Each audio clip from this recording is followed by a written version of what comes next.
उत्तर प्रदेश के अंदर सुरक्षा का ये वातावरण आपको आज देखने को मिल रहा होगा।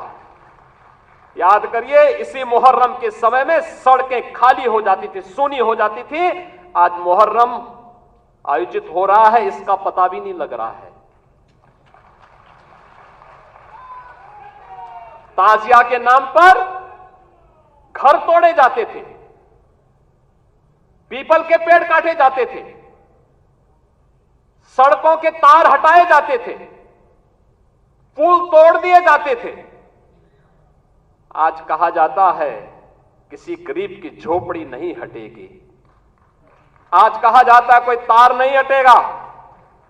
आज कहा जाता है कि सरकार नियम बनाएगी, पर्व और त्योहार मनाना है तो इन नियमों के अंतर्गत मनाओ और नहीं तो अपने घर में बैठ जाओ। ये मनमानापन नहीं चल सकता है। और विधि का शासन कैसे होना चाहिए, सुशासन कैसे होना चाहिए, यह भारतीय जनता पार्टी की सरकारों ने देश के अंदर करके दिखाया है।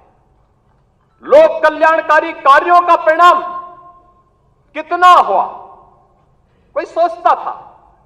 मैं याद है जब देश के अंदर कोरोना की हाट हुई थी, माननीय नड्डा जी राष्ट्रीय अध्यक्ष के रूप में वर्चुअल हम लोगों के साथ जुड़े थे और आपने एक ही बात कही कि देश संकट में है, मानवता संकट में है।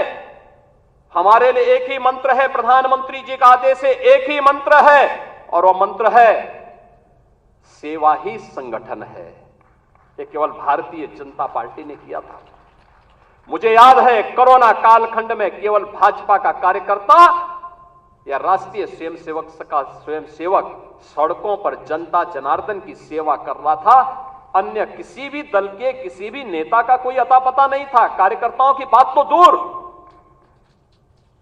आपने देश के अंदर 10 करोड़ गरीबों को मकान दिए। उत्तर प्रदेश में 56 लाख गरीबों को बिना भेदभाव के मकान दिए। हमने जो नारा दिया, मोदी जी ने जो नारा दिया कि सबका साथ और सबका विकास, हमने जाति मत और मजहब के आधार पर भेदभाव किसी के साथ नहीं किया। हम आज भी कह सकते हैं हमने किसी के साथ भेदभाव नहीं किया, कोई भेदभाव किसी के साथ नहीं किया। विकास के कार्यों के लिए भेदभाव नहीं किया।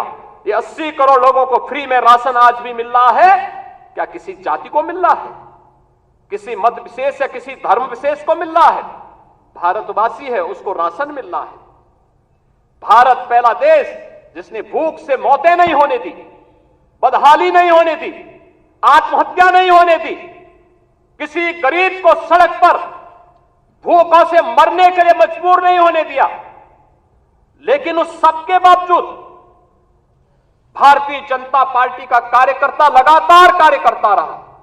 विपरीत परिस्थितियों में अपनी जान की परवाह किए बगैर लगातार कोरोना जैसी महामारी से जूझता रहा और सेवा को ही संगठन मान करके कार्य करने का परिणाम रहा कि जिस महामारी के सामने दुनिया की बड़ी बड़ी ताकतें नतमस्तक हो गई, उसी कोरोना को कहां समाप्त कर दिया मोदी जी के नेतृत्व में। भारत ने सबसे अच्छा परिणाम देकर के दुनिया के सामने कोविड प्रबंधन की एक नई अनूठी छाप छोड़ी।